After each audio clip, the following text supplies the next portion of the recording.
Hello, everybody, and welcome back to another episode of The Break Room. This is our weekly live stream where different employees of GriffinWink Advertising, we get together and talk about kind of what's going on in the industry, any kind of exciting developments that we can share, insights we can provide with the public or our clientele is the goal of this live stream. And man, this last week has been incredibly rocky and tumultuous for the digital space. So we have a lot to talk about. Joining me today is Kevin Wade and Trace Oh, Thomas as well. hey. There's Kevin. How are you doing, Kevin?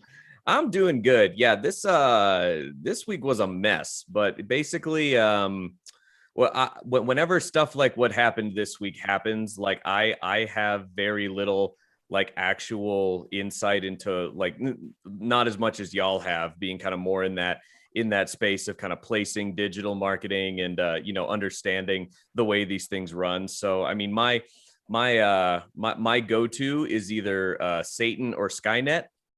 That's one of the two S. That's whenever something like a giant outage or a giant internet-wide issue happens, I'm just instantly like, all right, either the robots have taken over or there's a higher power that just doesn't want me to be on Facebook today. Yeah, no, honestly, there's a lot to discuss. It's funny too because everybody thinks things might be related to other reasons when really it's just big Conspiracies. technology slip up. Yeah. How are you Yeah. doing, Trace? Oh, pretty good. Yeah, just this week was a little nuts, and I'm here. I'm Eric. This is kind of your thing, so I'm really excited to hear. I feel like me and Kevin are about to buckle up and just get a dose of knowledge ourselves, and I know. maybe we Yeah. can add some like jokes or something in there. But Yeah, we'll just be the color commentary, but like not yeah, not the Monday Night Football color commentary. We're gonna be like ESPN Plus, like bottom of the Big 12, like the commentators that like they're like, yeah, we'll give this person a try on color, and the play-by-play guy goes, and the color's like, yep, that's football. This is Yeah, this That's gonna be that'll be my color commentary. don't Trace is a worry. little more in it, but I have yeah, this is full gonna faith be in y'all. this is definitely a break room where Eric is the most learned. So but hey, that means we can just be that archetype of the audience. So Eric, would you please tell us, for our own edification and interest, what the heck happened this last week?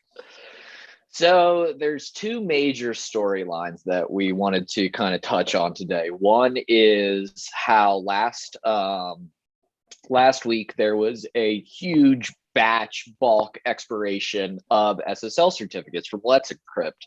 And then we have earlier this week, the entire Facebook ecosystem went down and crashed for 6 to 8 hours, which left everybody go completely insane, as well as jumping on Twitter, which saw an enormous spike in traffic and usage as well, which was funny. It's the always Twitter like, memes were awesome. Oh yeah, man, it was great. So basically the first of the two probably nobody saw happen unless you're a part of the online digital marketing or web development industry. And then obviously the second one everybody saw happen, but nobody really knew why. So I think to a it's interesting. degree. It's that first one, the bulk expiration of SSLs, that did affect a lot of different services. So Amazon, explain what that Monday.com. is really quick. So SSL certificates, SSL, like what are these, and why then was it such a big issue that there was this bulk expiration? Yeah, I think everybody is somewhat familiar with the concept of SSLs only because they've probably visited an unsecure page in Chrome before. And they got this big message that pops up and says, warning, you're about to go to an unsafe website that can steal your information. And sorry, I'm wiping my nose here. These fall allergies have gotten me set off entirely today. The internet But broke and it's fall. Ugh. exactly, that Lubbock cotton harvest season is something else. But I digress. So what an SSL does, it's a layer of encryption that protects the website from your device. So Mhm. basically, it makes all the data that could be absorbed from that open connection and encrypts it. So there can't be a third party, individual in that communication between your device and the website. There's a layer of encryption there that keeps things separated, which means your passwords, if you're doing e-commerce or online orders, or if you're submitting a contact form with personal information or a personal message, all of that data is going to be encrypted before it gets passed through that connection. So that's what an SSL is at its most basic level. There's varying levels of encryption that you can work up to. E-commerce and banking websites operate on a higher level. Even we do that on our servers. We have different protocols that we do when you're actually transacting financial information. Then you have your basic websites that don't necessarily need an SSL outside of the fact that it's best practices for now, and you might get flagged on some browsers. And most browsers, I think one of the big things being that most browsers will not show a site without an SSL certificate. So practically why this became difficult this last week, right, is that most browsers won't show a site if they don't detect an SSL. That is a big piece of it. And then it gets more and more confusing too, because we're now not just talking about SSLs, we're actually talking about other layers of encryption like TSLs. And when you think about something like a productivity application like Microsoft Teams, you have your app side of things, you have your web app side of things, which might be teams.microsoft.com. Then you have your admin panel, which is admin.teams.xyz. So you have really, really, really complicated ecosystems. And when each one of those has its own SSL, how it communicates with the other ones, and then every single one of these just disappears. Yeah. What happens is this is the first time since the internet was invented like 40 years ago that we've seen a major SSL expire like this, kind of a cross SSL provider do a batch expiration like this, which is why there's really been, there's no precedent. When this happened, there wasn't something that people could look to and be like, this is how we fix it. It was just like, holy crap, like we really don't even know. And they started to learn about it by individual reports. The productivity software we use as a company internally, I wasn't able to log on. And it was funny because I was the only person that was affected. And that is interesting. then I started to read about it on their kind of status update log, and it said only people in Texas. And then it was like, now it's people across like, the southern states, and now it's like the western seaboard. And it just kind of kept moving and moving and moving as they started to hear reports coming in from different places. So it was kind of a case by case troubleshooting thing until they started to see how their different kind of levels of encryption needed to talk to each other, and we're able to reinstall things and slowly get things back up and running. But I mean, these are major companies with huge support staffs behind them. When you think about something like Microsoft or Amazon, you have some of the best software engineers in the world working at these companies. Still, it took them 6 to 12 hours to fix this, and it's an enormous outage that a lot of people noticed. So it was interesting to see how that happened, and kind of what you guys said earlier in the episode, where it's like people knew there was an issue, but the actual issue that caused it is kind of in the weeds. So nobody really like all they knew is that they couldn't log into their software, or they couldn't get on the websites, which that's interesting. So with the expiration, was it like a date set that just happened to be coincidental that like all these expired on the same day, or was it not really like that at all? No, it wasn't like a planned thing by any means. It was just like a switch flipped from the Let's Encrypt provider that provided all of these TSLs, and it just like canceled them entirely. Jeez. I thought maybe it'd be like a Parks and Rec episode where April scheduled all the meetings on March 31st because she didn't think it was a real date. Yeah, that's great. It's like it was not like a Y2K scenario, which was funny, but it is something to be aware of. We saw a handful of our clients had levels of encryption that required a little bit of kind of troubleshooting things, but luckily, we're not handling things like Amazon. So it was fascinating to see just from like kind of a smaller business or just kind of a consumer perspective of how to troubleshoot, like when security breaches happen, how they happen, and then how much ecosystems are dependent upon each other, to where when one issue in this kind of complicated series of events that makes everything work gets ripped out, it was interesting to see how people reacted to it, from a developer perspective of how, it's your worst nightmare that something's wrong. It's a major issue that is affecting a lot of people and you don't know how to fix it. And, that and how we do that as an agency is unique, I think, and how we kind of go forward. And we, we have different levels of alerts of when we'll actually make people aware of things and do kind of correspondence, and then troubleshooting, taking things down and doing maintenance modes, because, for whatever reason, maybe it's because we're an ad agency, we're good at crisis management. We understand how to pump brakes, explain situations, and slow things down. But I think what we saw last week was a lot of companies did not have that ready. I think it speaks about the importance of all of that as well. That's the point of crisis communication. Like, actually, we've given seminars on this just because, as the stewards of our clients' brands, the crisis communication is a huge part of that. How do you respond when literally anything happens? So not only do we have protocols set up through our own processes to have really solid crisis communication because we handle so many different brands, but we include crisis communication as part of the conversations we have with our clients, because that's just as important.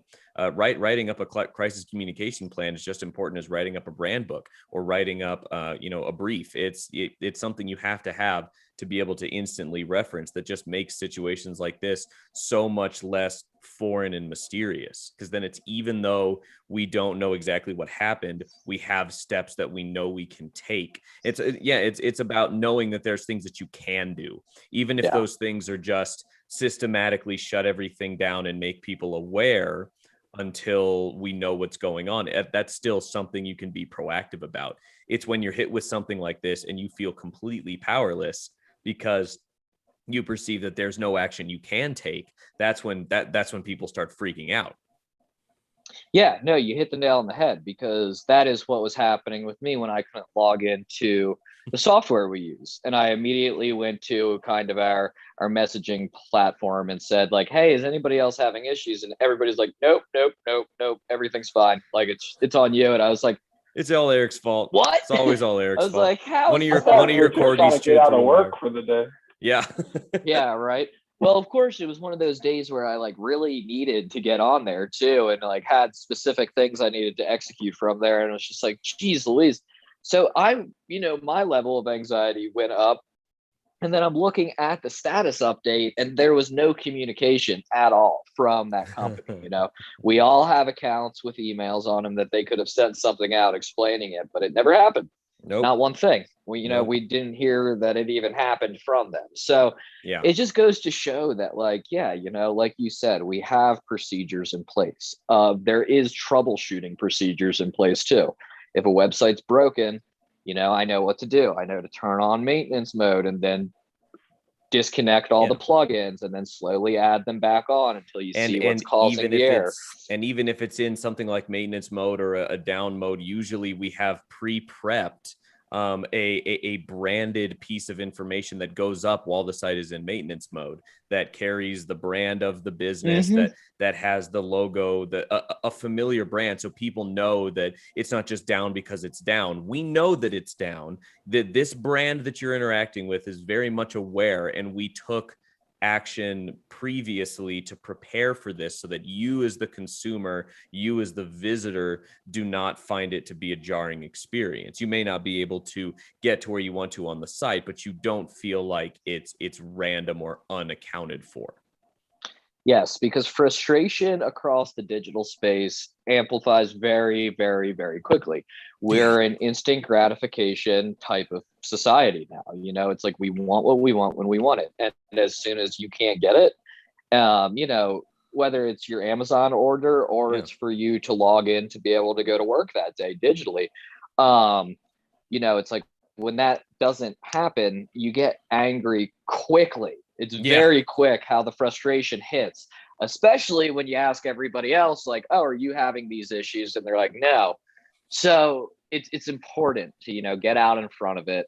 And like you said, have that type of communication with the general public to just bring down the levels. Because even if Yeah. I saw from that software a message come up saying, hey, we're experiencing difficulties right now, like check back later, I would have been like, okay, cool, I will, Yeah. but because there was zero communication, I was trying to figure out what was wrong with my computer. I was deleting cookies and You trying think it's different your browsers. fault. Yeah. Yeah, and it's like I wasted an hour, and I also deleted, my history of cookies on websites, which isn't the biggest deal in the world, but it's just like a pain in the butt when you have to like log back It's a into everything. convenience thing. Yeah. Yeah. And I think that this idea can be taken further out into something like e-commerce as well. Like I've Mm-hmm. had really, I've had products arrive weeks late after being told that shipping would be like 3-4 days, right?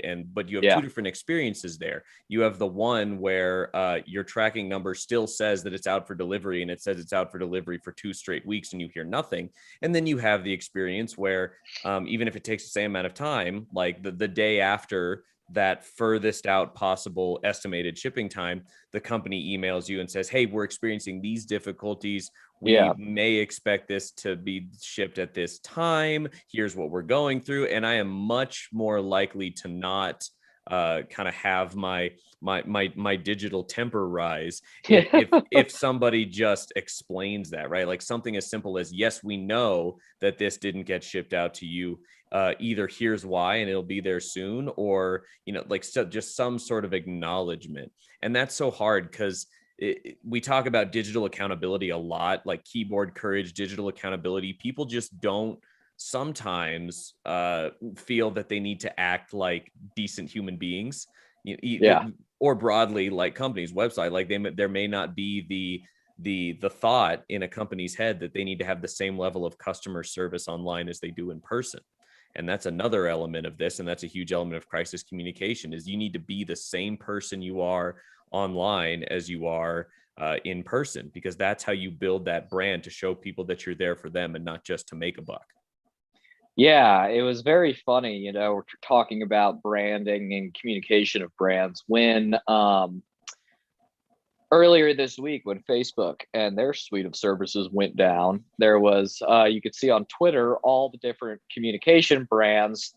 It was like it was our time to shine, and late stage capitalism aside of how like brands talking to each other on Twitter, where they're like, hey buddy, how you doing? And it's like, this is creepy.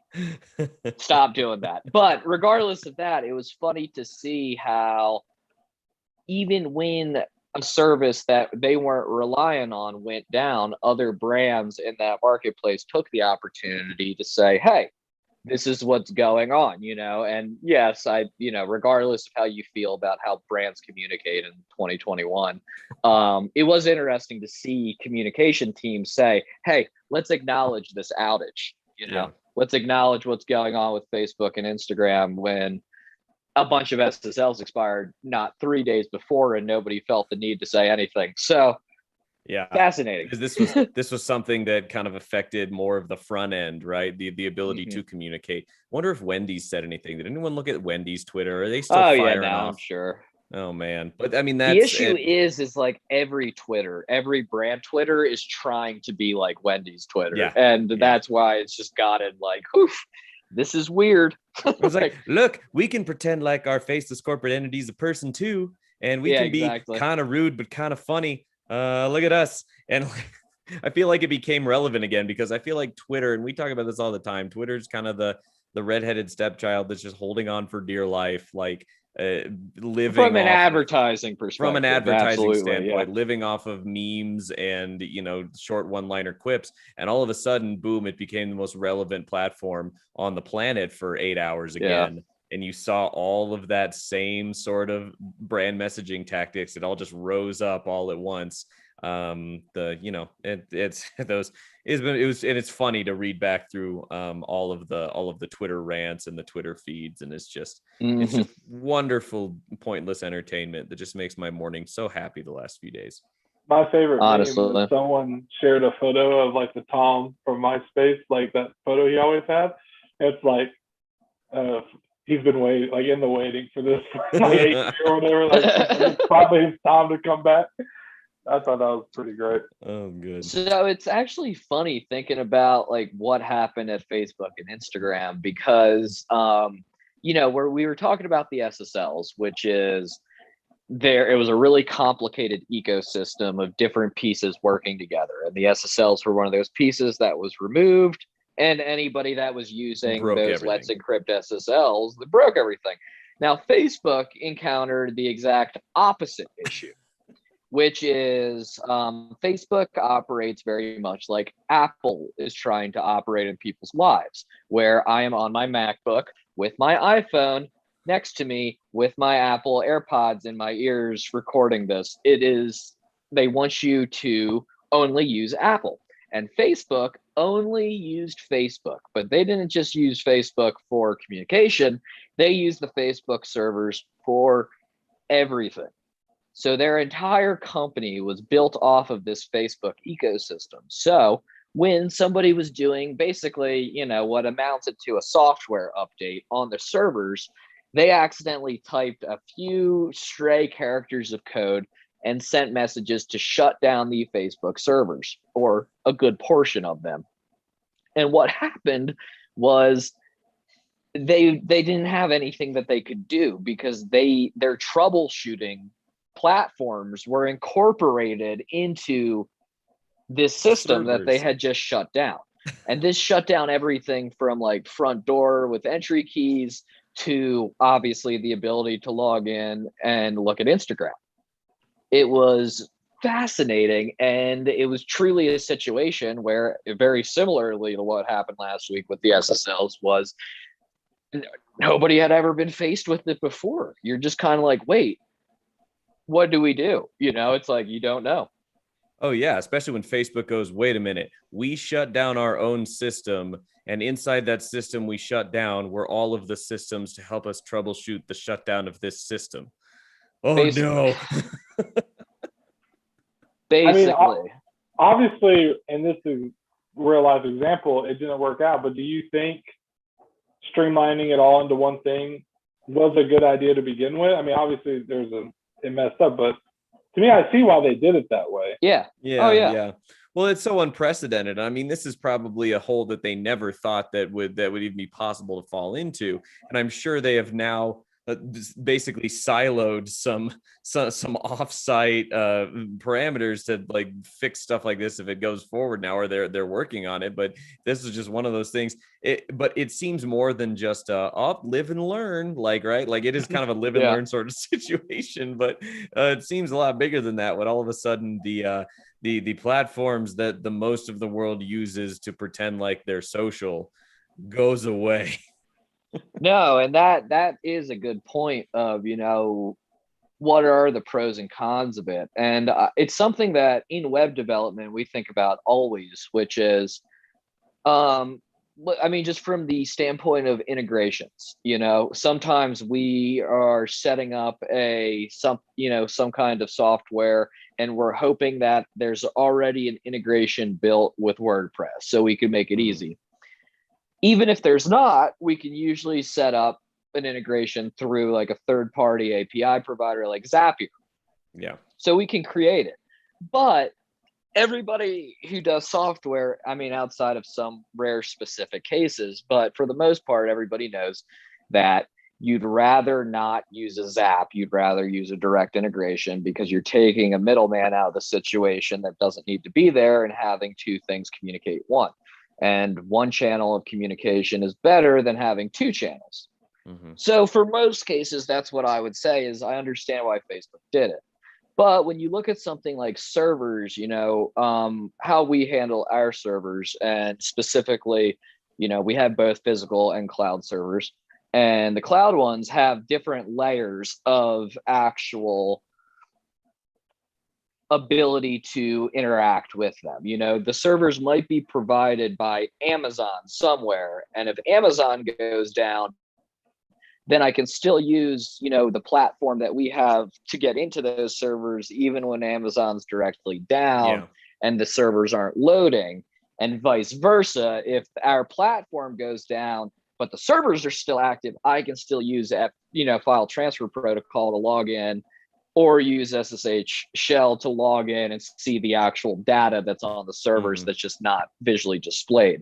So when it comes to some of these relationships between technology and how the technology is displayed to the public, I think it is best to have some kind of level of padding, you know, between them, is have some redundancies built into it, even to where, like you said, Kevin, you know, maybe we can't fix the issue, but if a website goes down, I can get in there and put up a general maintenance page, even if we can't access it through other, you know, ways. So it just gives you that opportunity to kind of troubleshoot and communicate, which is what Facebook didn't have, which is why when you logged into Facebook, it looked broken, like nothing was loading.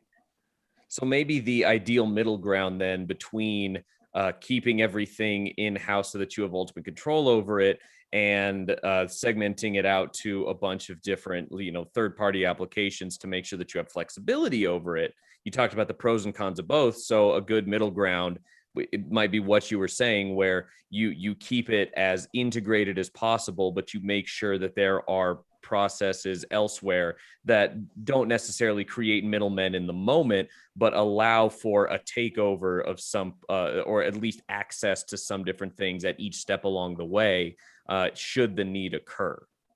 Exactly.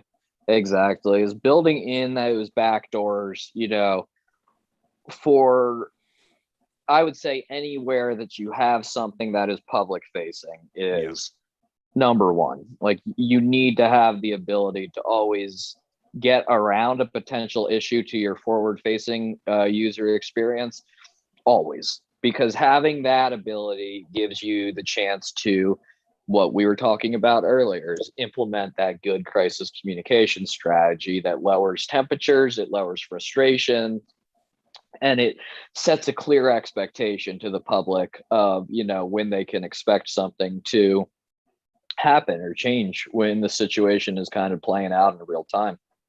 So would those backdoors leave you open to like vulnerabilities of like people being able to come in and no, it's not necessarily really. Like, and I was thinking about that as I was explaining it, is like backdoor is kind of synonymous with this idea of like being able to like do a master hack, you know, which is like, let's put it this way. Apple doesn't have a backdoor to an iPhone. There's no way to like that they can send it to the government and be like, here, plug in this code and it'll unlock it. Like, that doesn't exist. And that's a whole debate with the government. They are not happy about that. There's people in Guantanamo Bay right now because they can't get into iPhones. But what Apple can do is send every single person that has an iPhone a notification saying, hey, something screwed up, you know, or they can send everybody a software update. And it's just like, just because they have the communication doesn't mean they also have a level that is a level that gets into users' personal accounts and informations as well. And that's probably its whole own set of parameters to ensure that those two don't intersect with each other. And that's big tech and big data and stuff that, you know, goes even deeper, but not as the term backdoor as you were using it is not as you know, not as black insidious hat as it's seemed in the past, or it has been in the past. So but so this, I think it's so strange that these two things happened like within a few days of each other, but that's just kind of the nature of technology, right? Like the way that these big companies have built themselves up, it's kind of the bigger they are, the harder they fall sort of thing, to where when there is an issue, it's just a big old issue. Yeah. And you mean, you know, we saw the number one thing when Facebook crashed on Monday is every single person was saying it was because of the 60 Minutes interview, which is one of Facebook's account managers came forward as a whistleblower with internal Facebook documentation saying Facebook was more than aware it was helping genocides take place in Southeast Asia. It was more than aware that it understood that different countries were trying to influence the United States elections in 2016 and 2020. And it was more than aware that it was a huge platform used by human traffickers. And instead of handling those problems, it prioritized profits before trying to fix any of those issues. So, surprise, Facebook's evil. Nobody saw that coming. But the other flip side of it is they're actually not related. Everybody was like, oh, the government took down Facebook or did this or that. And oh man, there were 8 whole hours for conspiracy theorists to go off. So I'm sure that they had nowhere to post them. Yeah, exactly. They had nowhere to post them. It was chaos. That's why Twitter saw such a jump. But I do think it's funny that the majority of what we saw on Twitter was just like satire and amusement rather than it just squashed any sort of like conspiracy theory stuff, because everyone just wanted to make jokes about it and like take advantage of like the super rare PR opportunity to resurrect their Twitter brand and be Wendy's. Where everybody took their conspiracy theories were obviously TikTok. Yeah. Because like TikTok is just like, man, it's just prime platforms for conspiracy BS. I have a lot of people in my life. I don't even have TikTok anymore, and which is crazy. It's just because I'm old and I like think Instagram Reels are good enough. So I'm just watching recycled TikToks. I'm not saying I'm better than anybody. I'm just lazy.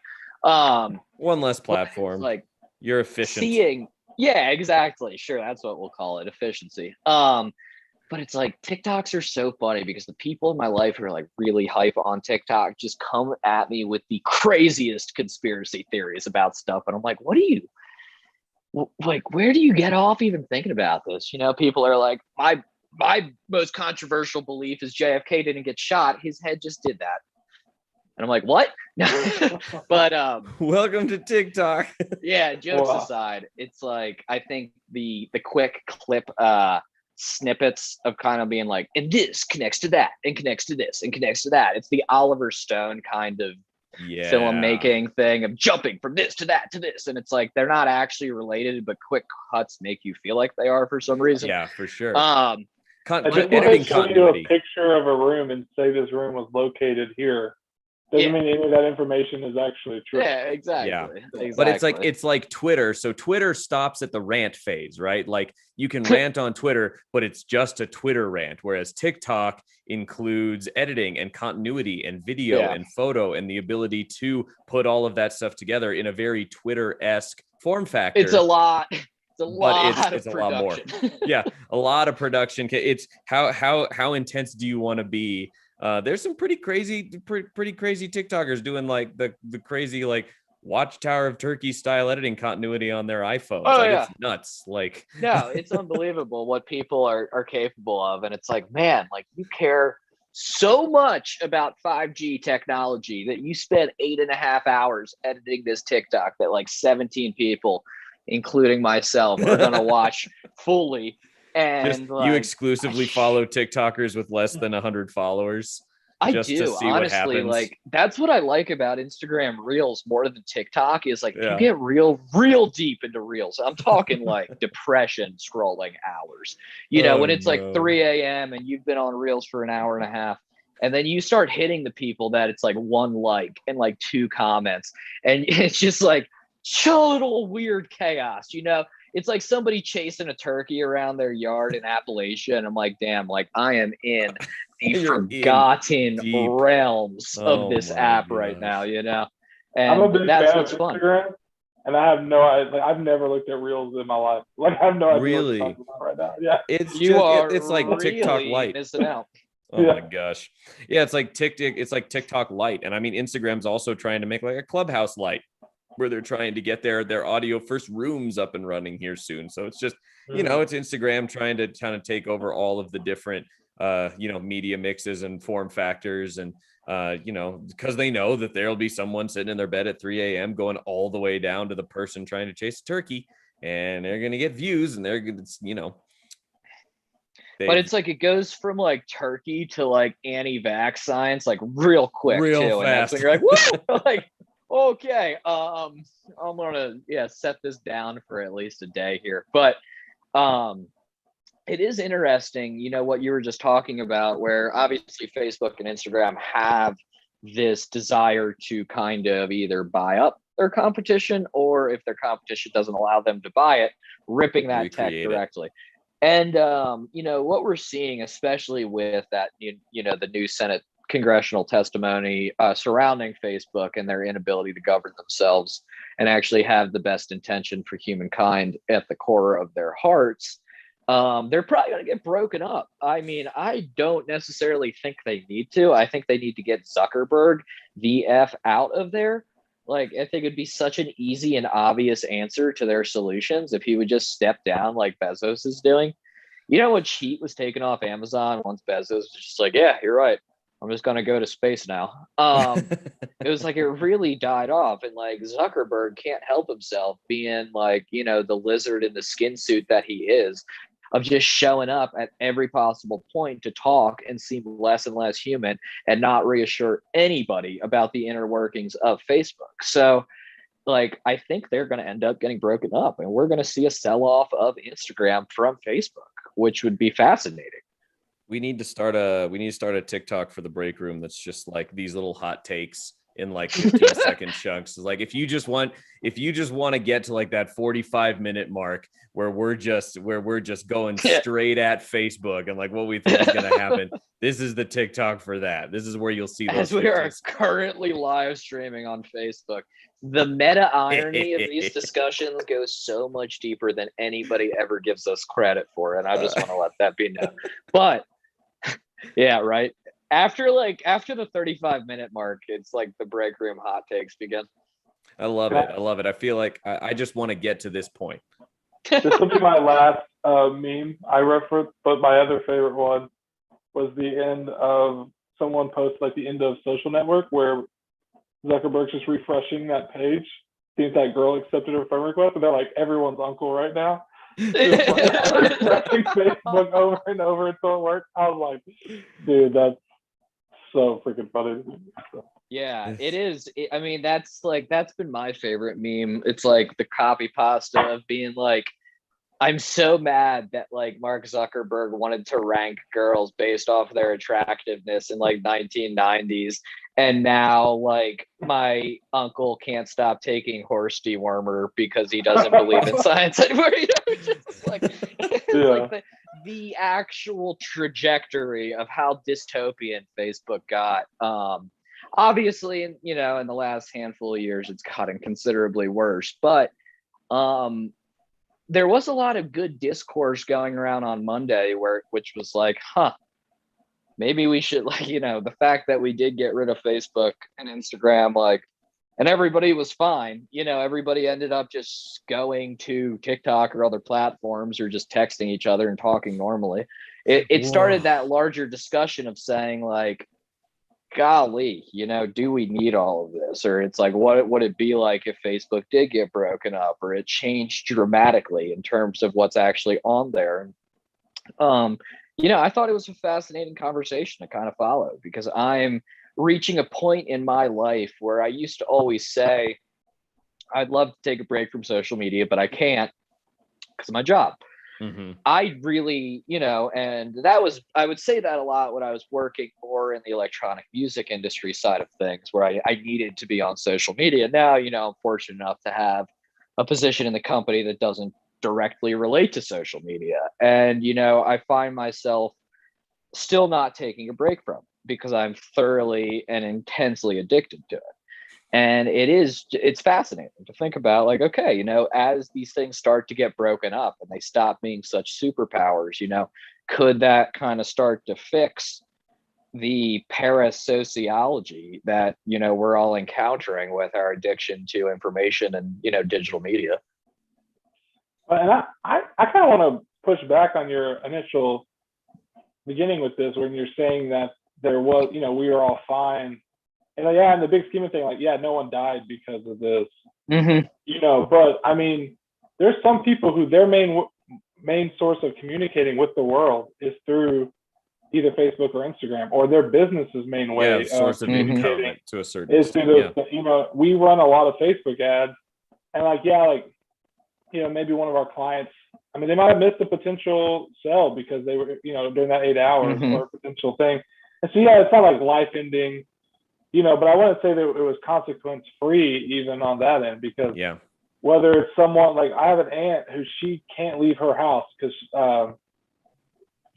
she has a debilitating lung issue. And so that is her main way to communicate with the outside world is through Facebook. And so for 8 hours, she can't do that, you know? So I haven't talked to her about it since then. That might be an interesting, you know, thing to see what she thinks. Yeah. But yeah, I think it was like, while in the grand scheme of things, yeah, it didn't matter that much. And like, both, like, I like Twitter more anyway, so like I was fine. You know, some people really, it did affect them on a little bit deeper level than just like, oh, I had to switch social media that I used that day. Yeah. And it'd be interesting to see, like, over the next, even I'm sure it's not going to take long for the information to come out, but yeah, businesses that do run, like the bigger businesses that run through Instagram shops or boutiques or stuff like that. Well, what was it? How would they quantify the loss of those 8 hours? Like, is that equivalent to them? To like a brick and mortar business that does thousands of dollars of business a day, a retail business that has to shut down for 6 to 8 hours because of a gas leak or a water leak or like something that happens. I wonder if they would see it in that same sort of light, in that same sort of detriment. You're like, oh man, like we really have to recover now because this was taken away from us for one reason or another. You know, I think that'd be interesting to see, because like this happened a lot on a much larger scale with COVID. We have a client that they make the majority of their business through events throughout the year. And you never would have thought that. It's like, oh, well, they have an e-commerce site and they have a brick and mortar store. And no one would think that actually where 80% of their income comes from are these trade show events, or not trade shows, but these larger vendor style events that they didn't get to go to for over a year. And so all of a sudden, something that, again, we might not think would be very consequential, like, oh, I can't go to the Lavender Festival. But all of a sudden, this business that relies on half of their year's revenue from a week-long Lavender Festival in the Valley in Albuquerque, that is hugely detrimental.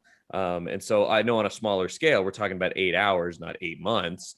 But I'll bet you there are going to be some numbers out about ways that smaller boutique businesses that ran through social media were affected, and are maybe even now trying to kind of recoup that, even though it was just 8 hours. Yeah, I mean, I don't agree. I don't think 8 hours outside for boutique or small businesses made a big difference, just based off of how we're seeing most sales. I absolutely believe that major businesses were completely affected by that outage. I'm not going to claim that they weren't, because you know, there's models that are entirely set up with just Facebook landing pages to be sold and stuff like that. But I mean, the bigger point I was making there is, like, I'm not saying we're going to get rid of Facebook or Instagram, but the fact that it's being broken up and changing into conversation about it being broken up. Is like, now that we're starting to see that, okay, you know, this epicenter of information, we can start to disseminate it into other platforms as well, and break up communication styles. And it's like, I mean, I also, I don't know, you know, maybe I'm just being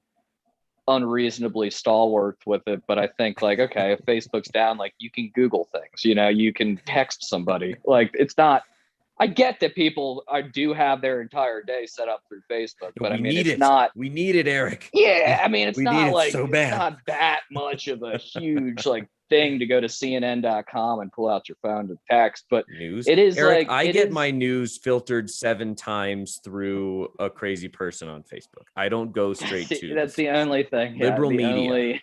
The only information I get is through Facebook groups. And anyone that says that, always start like, don't join if or like something like, you know, hot takes uncensored. True. Yeah. That's the real news. We lost our real news on Monday, Eric. I We had know, to right? go to we had to go to the normal liberal media for 8 whole hours. Yeah. The mainstream media, the devils of the mainstream media. But we didn't see kind of anybody talk about the consequences that are coming down the road, where media talked about Facebook and Instagram crashing, but it's like that testimony and the whistleblower really did kind of set a path for, we're going to see Facebook getting shaken up considerably, which is going to change everything. When did that 60 Minutes episode air? Sunday evening. Oh, so it's recent. Interesting. Yeah. So like, I'm going to need to go back and even watch that because I didn't know, because I'm sure that'll lend me a ton more context to this as well, or at least to what people think is coming down the pipe. So, and then we can talk about it on another break room. Yeah, without a doubt. I mean, I think what we're going to see is Facebook is going to be recommended to sell off Instagram and WhatsApp. I kind of have this feeling in my gut that they're going to be forced to just sell off WhatsApp and be able to retain Instagram, because they'll make the argument that all the advertising platforms are already natively incorporated that run on Facebook. They get automatically placed on Instagram. But that's what could shake up the advertising world the absolute most, is if they do lose Instagram and have to sell that off. It's going to be an entire new system that we need to learn how to work with, how the ecosystem is going to be entirely different. The analytics, the data that's being pulled, all of it will be new. And it kind of is going to be interesting to see how, just the changes and the developments over the next couple of months with big tech are going to change our lives considerably. Yeah. And then we'll have to, all of the strategies that we've put in place, everything, all of these pathways, all of these funnels that we've developed because Facebook and Instagram have integrated themselves so well. It's just going to take, it'll be a completely new thing to have to do, which, like we've talked about before, like the best agencies are the ones that don't just rely on the pre-established algorithms and the software that does it for you. The agencies that are going to stick around for the long run in the digital space are the ones that wouldn't necessarily rely on those integrations like that completely as part of their strategies. So that could be a kind of an action step for anyone in the agency world, or someone who's in marketing at a company to think about is, are you relying on the ease of use of the integrations between these platforms to write your whole strategy? And it may be prudent to develop strategy in the spirit of crisis communication, right? Develop a strategy that relies less on the integration between the platforms and more on the message and where you need to be reaching your audience, regardless of the processes that are set up to place that message there. You bring up a great point, and it's something that we were talking about earlier in a different context, but it's the creation of redundancies. It's the creation of, hey, if we do lose this ability to do that, what is the backup plan? What path are we taking? It's already discussions that we have internally regularly, which is, we see things coming down the pipe. We see that Google is starting to do these things, which likely means this is coming. So we talk about how we can plan for it. So when it happens, it's something that we take pride in. When changes happen, we say, don't worry, we know it was coming. We prepared for it. Nothing's going to affect you, to our clients. We don't say, let me tell you, we did not realize that this was going to happen. So sorry, we got to troubleshoot, and your budget's going to be screwed up for a little bit while we do. And it's like you said, it's so crucial right now to start to think of, hey, what would we do? Just asking yourself those high level questions can help so much in the interim. Yeah. I think that brought it all back around quite nicely. Funny how we always tend to do that. We just bring both conversations together right there at the end. Right. Beautiful stuff. Good job, Eric. I'm excited. We're starting to see a lot of change, and I think it will be good change from Facebook and Instagram.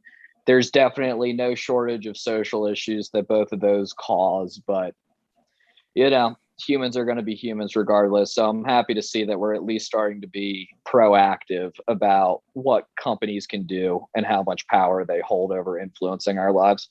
Yeah, and I feel like that's just the thread that runs under a lot of the conversations we have, is just waiting to see what that level of accountability looks like. And even if it makes our job as advertisers a little harder, if it's for the greater good, like, it's fine. Cool. Because it makes us more savvy. Harder. Makes us more savvy, more intelligent, more learned. It means that we can't just kind of sit back and relax and rely on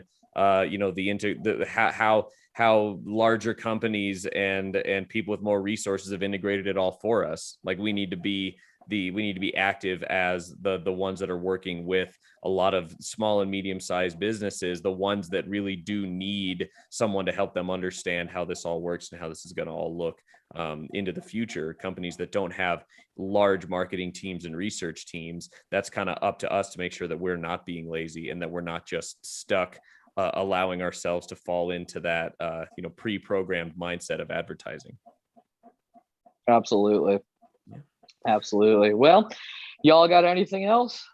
I got no more rants. I'll have more next week, but I know I'll have to get really angry this week about something like our software crashing so I can come back with as much passion.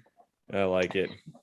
But all righty. Well, I guess we should get back to work here. But if you like what you're listening to, definitely tune in every single Wednesday to catch other episodes of The Break Room and our discussion. You can also find us on anywhere that you listen to your podcasts. We try to get episodes up in the following few days after we do these live streams every week. And while you're checking out The Break Room on all of those different podcast channels, make sure to listen to our other more comprehensive and a little more formal podcast we put out, which is called Life of the Brand. If you like some of the discussions we have here, it's a little shorter, easier to absorb, and we're going into a little more high-level advertising discussion in those. It's a little less casual. But thank you to everybody that tuned in, and we will see you next week.